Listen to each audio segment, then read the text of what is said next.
Maryse, avant d'entrer dans le vif du sujet, tu m'as expliqué qu'il était indispensable d'apprendre les différentes respirations.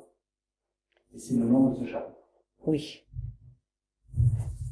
Il est indispensable de savoir bien respirer. On va dire que la respiration est universelle.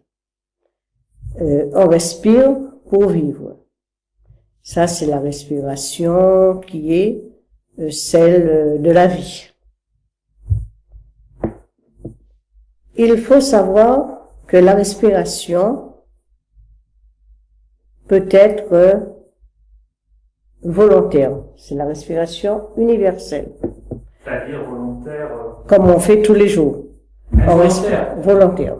D'accord? Volontaire. Oui, je respire pour vivre, même si je fais pas d'effort, même sans me rendre compte.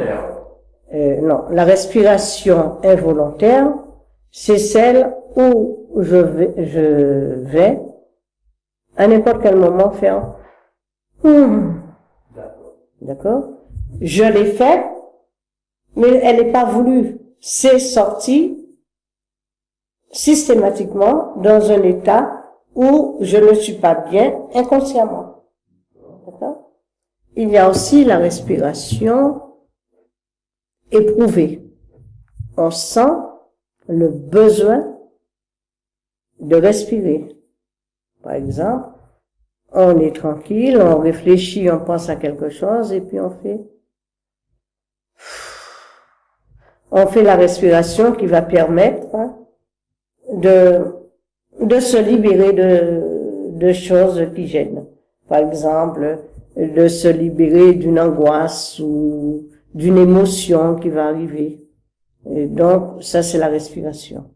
En sophrologie, la respiration qu'on utilise, c'est la respiration des 2 cuirasses. Cuirasse. Oui. Il y a 2 cuirasses en respiration.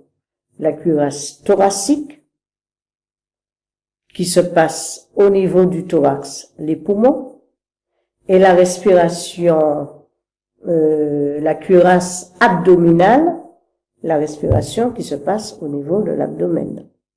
Prenons le cas, en sport, on va beaucoup utiliser, même un sportif ne sait pas respirer correctement. D'ailleurs, les sportifs viennent chez les sophrologues pour apprendre à bien respirer. Prenons le cas, un sportif peut savoir respirer qu'avec sa respiration thoracique. D'accord? En yoga, par exemple, on demande de respirer avec la respiration abdominale.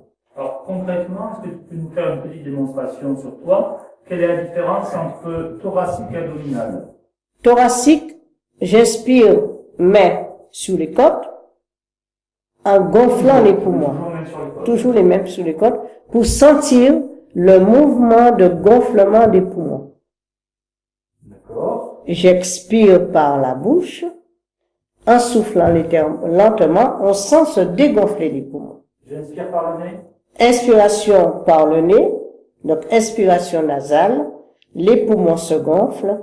Expiration buccale, les poumons se dégonflent. Lentement. Lentement. D'accord. J'inspire par le nez. On inspire par le nez, sans faire de geste des épaules.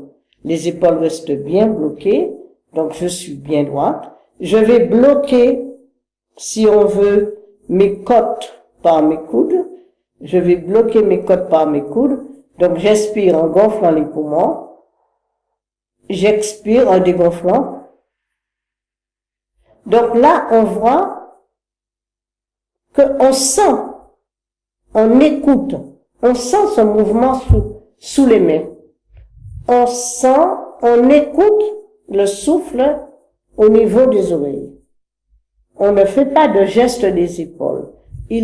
C'est pour cela qu'on apprend à respirer en sophrologie, parce que la personne de tous les jours va faire le geste suivant en inspirant, monter les épaules, en expirant, les descendre. Non, en ce moment, la respiration est mal faite là. Et abdominale? La respiration abdominale, c'est pareil. on va solliciter à ce moment le diaphragme qui se trouve en dessous des côtes, au-dessus du nombril. On va solliciter le diaphragme en inspiration, parce que dans le diaphragme se trouvent les organes intestinaux qui font partie de la partie basse du corps. Donc, inspiration profonde par les narines, en gonflant toute la partie sous-diaphragmatique. Donc, au-dessous des côtes. Toute la partie diaphragmatique, en dessous des côtes jusqu'au pubis, c'est-à-dire tout l'abdomen, et expiration lente par la bouche, on rentre l'abdomen comme si on voulait que l'abdomen touche le dos. Alors, inspire, main jointe sur le diaphragme, je gonfle l'abdomen, un petit ballon, expire, main toujours sur le diaphragme, je dégonfle l'abdomen en rentrant le ventre.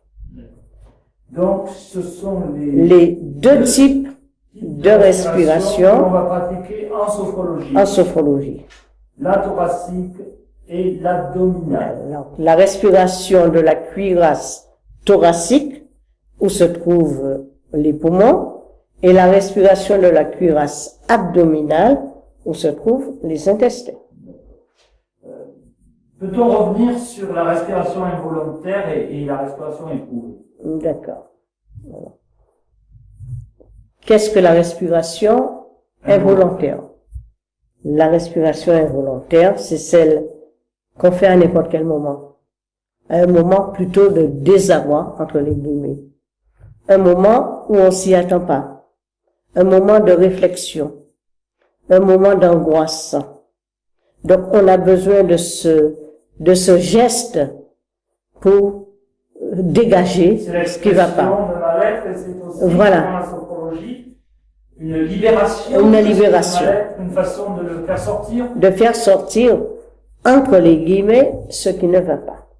Donc, mais cette respiration est mal contrôlée parce qu'on aura tendance simplement à faire ok, mais sans vraiment donner de l'importance à cette pénétration de l'air par les narines qui va accueillir le trop-plein qui gêne, qui fait mal, et à l'expiration par la bouche pour jeter. D'accord. Donc c'est une respiration qui est provoquée à n'importe quel moment, qui n'est pas contrôlée.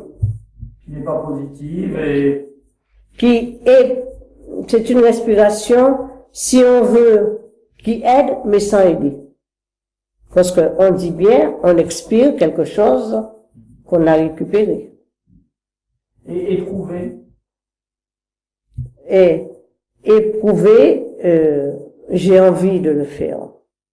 Quand on a une respiration éprouvée, par exemple, c'est par l'état dans lequel on se trouve.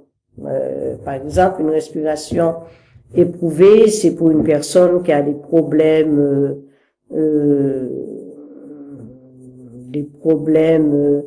d'asthme, par exemple, des problèmes de rhume, de tout. Donc, elle a besoin tout le temps de respirer. Sinon, elle a mal. Donc, on éprouve l'envie de se dégager, et c'est la seule chose, c'est la respiration. Est-ce qu'il y en a d'autres ou ce sont les principales? Ce sont les principales respirations à travailler en sophrologie. De toute façon, la thoracique et l'abdominale. Les autres, les premières, on les laisse de côté puisque ce sont des... Les deux, en sophrologie, on se sert de ces deux respirations. À savoir, de ces deux cuirasses, à savoir qu'il est préférable de se servir de la respiration thoracique car c'est la plus efficace. La respiration abdominale détend. très. Rien de plus.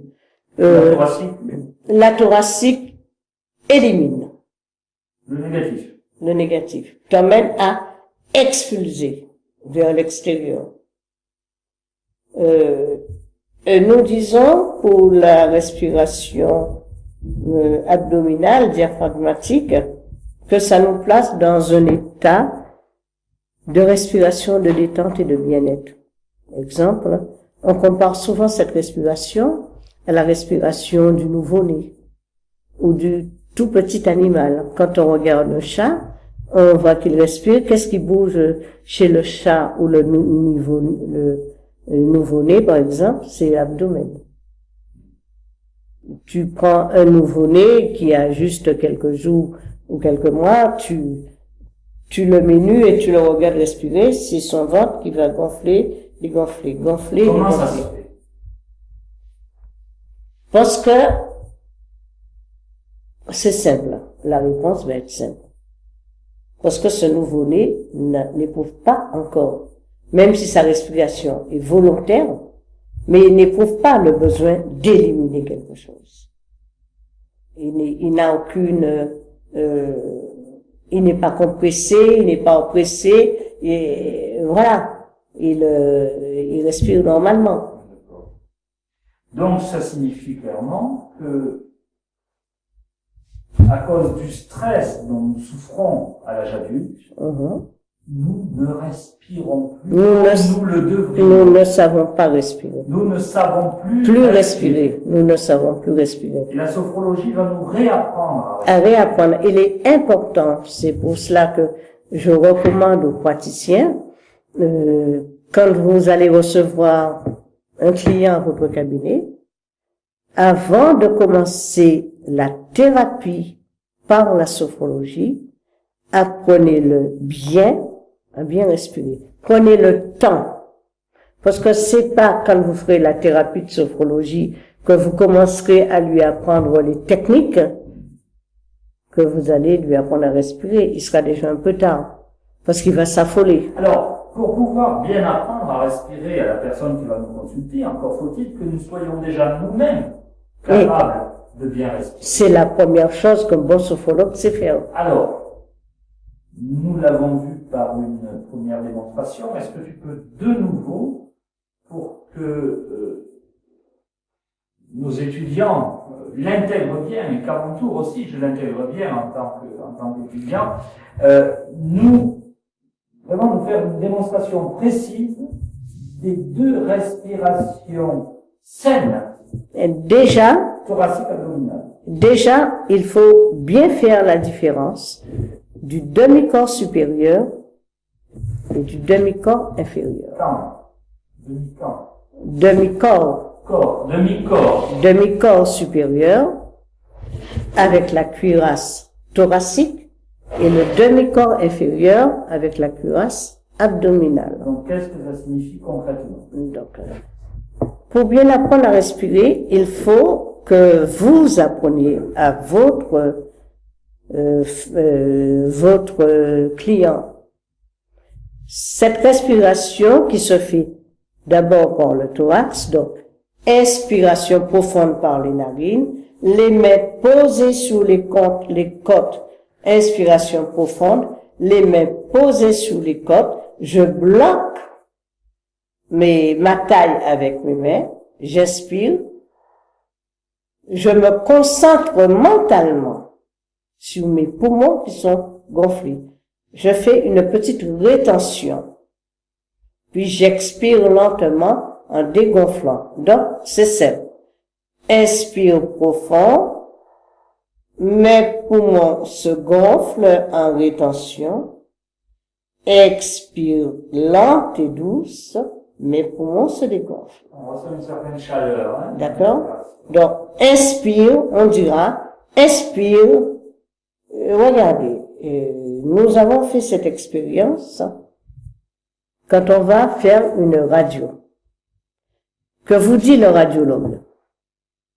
Inspirez, ne respirez plus. Expirez, respirez, ne respirez plus.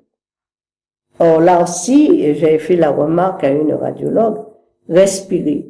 Mais si je ne sais pas respirer, c'est ce qu'on nous demande, c'est inspirer, bloquer, expirer. On bloque alors, hein, Voilà. cet exercice, hein. Donc, inspiration profonde, ça s'appelle rétention. Rétention, c'est-à-dire bloquer, expiration. Combien de temps, 3 secondes? Alors, l'inspiration profonde peut durer, pour quelqu'un qui respire très bien, peut durer 5 secondes. Le blocage, 2 secondes. 2 secondes. Donc on garde la tension. Voilà. L'expiration lente peut aller de 5 à 7, 8 secondes. C'est là que l'on va imaginer que c'est sur cette expiration, quand on relâche doucement, comme tu dis, que l'on va imaginer qu'on se libère du négatif. Qu'on diffuse, plutôt. Qu'on diffuse, parce que ne confondons pas, nous aurons l'occasion de l'apprendre, la technique respiratoire d'expulsion. C'est pas pareil. C'est pas pareil. L'expiration et l'expulsion, c'est deux choses différentes. L'expiration douce et lente permet de diffuser, comme tu viens de le dire, un sentiment de chaleur dans le corps, de détente. Ça amène ton corps à se détendre. Donc, l'expulsion, liminal. Au niveau sophroliminal, si tu veux. Atteindre, quand de toute façon. Qu'on a tout à fait. Parce que j'imagine que nos étudiantes comme moi ont envie de savoir comment on atteint ce niveau sophroliminal. En sophrologie, la technique de base en sophrologie, on dit bien technique de base, parce que c'est elle, après, qui sert à toutes les autres techniques. D'accord? En sophrologie, la technique de base est faite de deux choses. D'inspiration et d'expiration. Prenons le cas, un simple cas, pour la tête, où tu as le sujet qui est souvent migraineux, mal au crâne, mal à la nuque, etc. Je vais travailler sur tous les segments de la tête, et après je vais revenir sur la tête entièrement en lui demandant, à l'inspiration profonde par les narines, contemplez votre tête en la plaçant légèrement en arrière, par exemple. Et à l'expiration douce et lente par la bouche, redressez votre tête en soufflant le plus lentement possible, de façon à diffuser un sentiment de chaleur et de bien-être dans la tête. D'accord? Donc l'expiration, c'est pour diffuser un état de bien-être dans le segment sollicité. Et l'inspiration? L'inspiration, c'est pour aller chercher. Par exemple, inspiration profonde, je vais chercher ma tête. Je la contemple. En imaginant un sentiment. J'ai une migraine. Voilà. En imaginant un sentiment de chaleur. À l'expiration douce, je vais diffuser sur toute ma tête, en soufflant doucement, doucement. On peut associer toutes sortes d'images mentales, non, à cette respiration. Tu peux associer, donc pour la tête, on dira visualisation, on dira pour la tête, on visualise ma tête qui se détend, qui se relâche lentement. Donc sentir, on le pense, mais on essaie aussi de le sentir. C'est comme si je déversais dans mon crâne ce sentiment qui s'étale sur toute ma tête. Donc à l'inspiration, récapitulons, j'imagine. À l'inspiration, j'amène à la conscience. Donc il faut travailler en conscience. À l'inspiration, j'amène à la conscience ma tête. Donc je visualise ma tête. Je centre ma conscience sur l'objet, la partie du corps posant problème. J'amène plutôt la tête, enfin, l'objet, le segment, à la conscience. Le segment. J'amène le segment à la conscience. Je visualise l'état dans lequel il est. Par exemple, tête, migraine. Donc, Jim, comment je visualise la migraine? Je ressens les conséquences. Je ressens les faits. On sait très bien, quand on a une migraine, par exemple, c'est au niveau du crâne, au niveau des tempes, au niveau des yeux. Donc, tu visualises tous ces segments.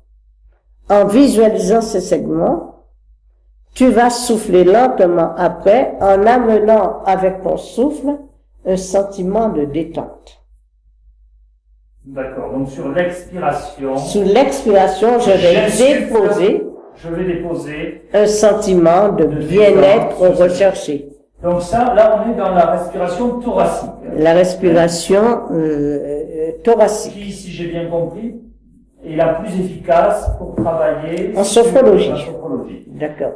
L'abdominal. Pour travailler sur tout le corps. D'accord. L'abdominal va nous servir à quoi? Alors, l'abdominal devient importante aussi dans une certaine façon, parce qu'il faut savoir que le diaphragme est le muscle clé qui est situé entre la partie supérieure et la partie inférieure, qui va amener le corps à respirer totalement.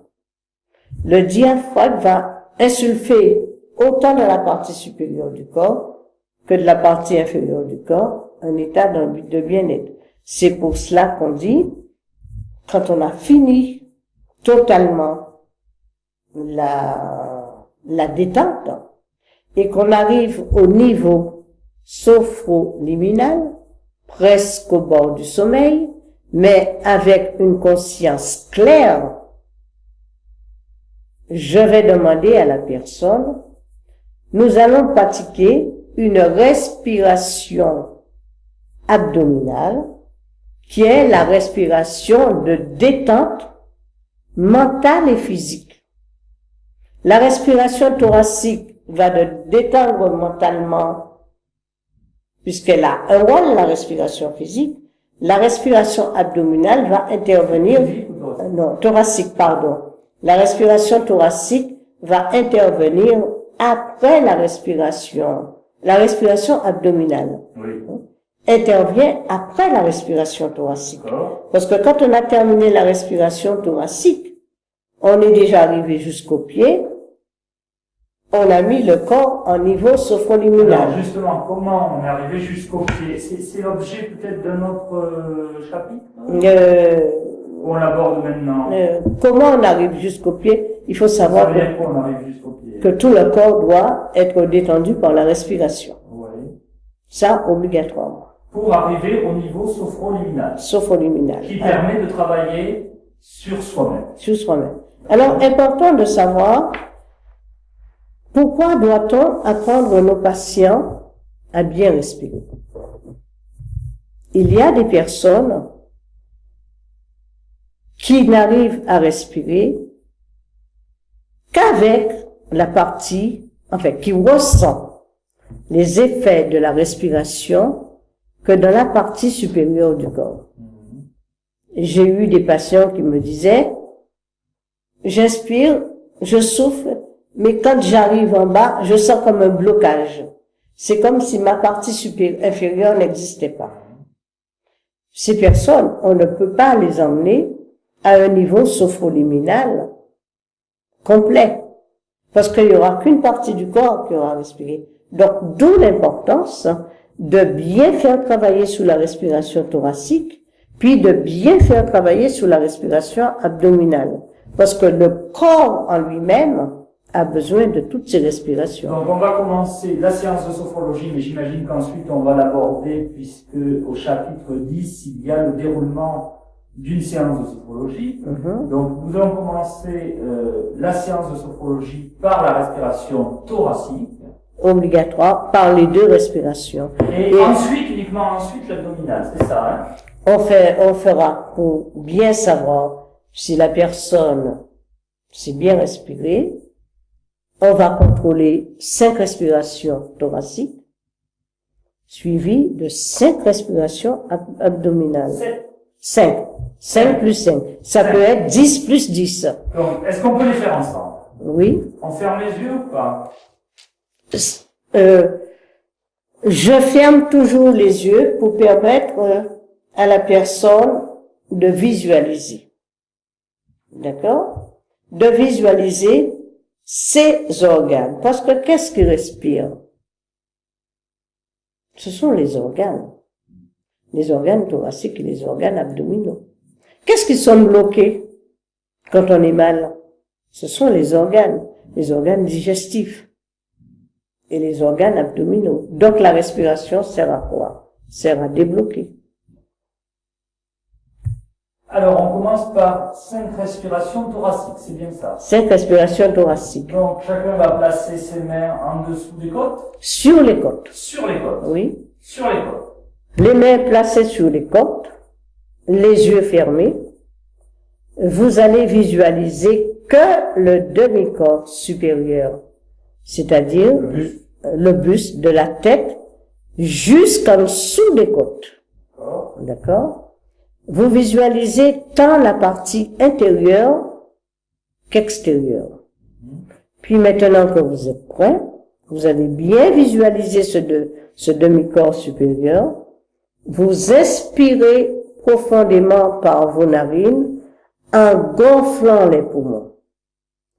Contemplation de tous vos organes. Puis vous expirez doucement par la bouche en dégonflant de façon à diffuser vers l'extérieur, vers l'intérieur de votre corps, ce que vous avez reçu par les narines. Alors, pour cela, pour bien réussir cela, vous devez vous placer mentalement dans un lieu très agréable, dans un lieu, par exemple, dans une pépinière, dans un lieu où il y a des arbres qui sentent bon, d'accord, des odeurs très agréables. Ces odeurs agréables vont vous permettre d'investir dans votre thorax des choses agréables. Donc les yeux fermés, vous avez visualisé votre lieu, vous placez les mains sur le thorax, vous contemplez déjà vos poumons, vous inspirez par les narines en amenant ces bonnes odeurs dans vos narines, vous gonflez les poumons. Puis doucement, vous soufflez le plus lentement possible de façon que ces bonnes odeurs se déposent, se diffusent dans tous vos organes thoraciques. Vous pouvez souffler 2 ou 3 fois. C'est extrêmement apaisant. Oui. Donc, vous allez retrouver à ces moments-là un sentiment d'apaisement. C'est le but recherché. On s'en rapproche vite Vous le faites.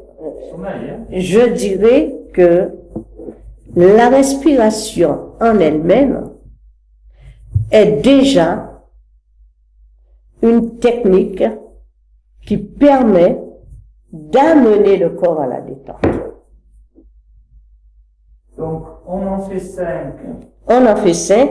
Une fois qu'on a fini ces 5 respirations, Voilà. nous allons prendre le temps de visualiser pendant quelques secondes en soufflant, en continuant à souffler, uniquement souffler, pas inspirer encore, en continuant à souffler doucement, jusqu'à un sentiment de satiété, de détente totale. Et nous passons, à ce moment, à la visualisation et à la concentration sur la deuxième partie du corps, qui est la partie inférieure. Alors, Qui- cette partie Inférieure, qui commence en dessous des côtes, en plaçant les mains doigts entrecroisés, en dessous des côtes, au-dessus du nombril. Cette deuxième partie va intéresser tout l'abdomen jusqu'au niveau des orteils. Donc, on se concentre sur cette deuxième partie, on oublie totalement le demi-corps supérieur. Nous allons visualiser les intestins, puis naturellement tous les organes abdominaux. Puis à l'inspiration profonde par les narines, on va laisser les intestins se gonfler. Nous bloquerons cette respiration, ce que nous appelons rétention, et doucement, on va souffler. Les mains vont pousser l'abdomen, comme si on voulait dégager lentement vers le bas une sensation de détente totale. Diffuser vers le bas une sensation de détente totale. D'ailleurs, nous allons remarquer que la respiration automatique thoracique va détendre le haut et la respiration abdominale va détendre le bas. Ça descend dans les jambes. Voilà. Jusqu'à sensation de gonflement des mollets et des pieds dans les chaussures. Donc ça peut être 5-6 fois. Donc, une fois qu'on a bien appris ces 5 thoraciques plus ces 5 abdominales, eh bien, nous allons faire quoi en ce moment? Mettre les bras le long du corps. Debout, assis. Debout ou assis. On le fait assis. On reste assis. On peut le faire ou debout ou assis. Hein? Ok? Le principal, c'est la visualisation du lieu qu'on a choisi de se mettre. Donc, on est assis. Les bras sont le long du corps. Sur les cuisses. Le long du corps. Le long du corps, pour ce qu'on appelle le relâchement. Relâché, d'accord. Les bras sont le long du corps, les yeux sont fermés, la tête légèrement abaissée. Nous allons inspirer profondément par les narines, en gonflant le thorax, on monte les bras, puis doucement, en soufflant, on dégonfle le thorax, et on descend lentement les bras en visualisant jusqu'au bout des orteils. On le fait aussi 5 fois. Donc, cette troisième sorte de respiration va enrober le thorax et l'abdomen. Donc, ça, c'est important de le faire pratiquer à votre patient. On n'aura pas ce problème comme on rencontre beaucoup de collègues, ce problème d'attendre. Je ne suis pas arrivée parce que j'ai essayé de le faire à la maison et je n'ai pas pu. Si on sait bien apprendre ce travail respiratoire, le patient, il ne peut pas venir vous dire « je n'ai pas réussi parce que ». Je suppose qu'il est très important, indispensable bien sûr, de savoir le faire soi-même avant de pouvoir l'enseigner aux patients clients. Un sophrologue constant, charité bien ordonnée, commence par soi-même. Ok. Alors, une fois que nous avons fait ces 5 thoraciques et ces 5 abdominales, à savoir la respiration des 2 cuirassés, c'est là qu'arrive, je suis peut-être un petit peu trop impatient, mais c'est là qu'arrive l'état sophroliminal, le niveau sophroliminal. L'état niveau sophroliminal arrive après la respiration thoracique.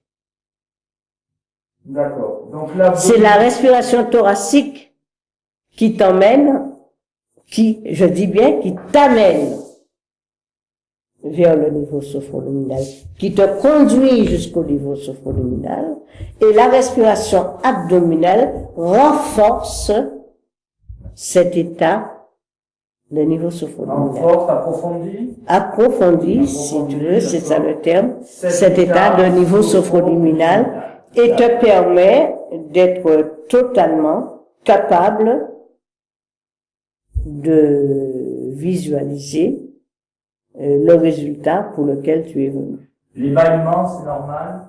Ça prouve que tu es bien relâché. Un bien relaxé est celui qui bâille. Si le patient ne bâille pas, c'est qu'il n'a pas atteint le niveau sophroluminal. Donc c'est on appellerait ça en hypnose un signe indicateur de transe, c'est un signe indicateur du niveau sophroluminal. Voilà. D'accord. Parmi d'autres, j'imagine. Parmi d'autres. L'arme physiologique. Ça dépend de ton état. Il y a beaucoup de choses qui vont intervenir les petits mouvements abdominaux, les larmes, les petites plaintes, etc. Là, maintenant, c'est pas le niveau sophroluminal qui le fait atteindre. C'est ton vécu. Ce que tu ressens qui est en train de remonter. Qu'est-ce qui se passe au niveau psychologique alors? Parce que on atteint ce niveau sophroluminal par des techniques respiratoires, donc et naturellement, des techniques respiratoires accompagnées de la diction, de la technique de sophrologie. Et la technique de sophrologie, c'est respiration et technique de mots-clés. C'est-à-dire la diction. Quand on conduit une séance de sophrologie, il y a des choses qu'on demande. On dit des choses. On dit des choses. Donc ça, on va l'aborder à quel chapitre? Aux techniques, aux pratiques de la sophrologie. Les techniques utilisées en sophrologie, chapitre 9. Oui. D'accord. Donc nous venons de voir les différentes respirations, celles que nous utilisons en sophrologie, la respiration des deux cuirasses, la thoracique et l'abdominale. L'état, le niveau sophroluminal s'installe après la thoracique et on le renforce, on l'approfondit avec la respiration abdominale. Oui. Je pense que tout le monde a compris, du moins j'espère. Merci Maryse et à tout de suite pour les principes et les fonctionnements de la sophrologie.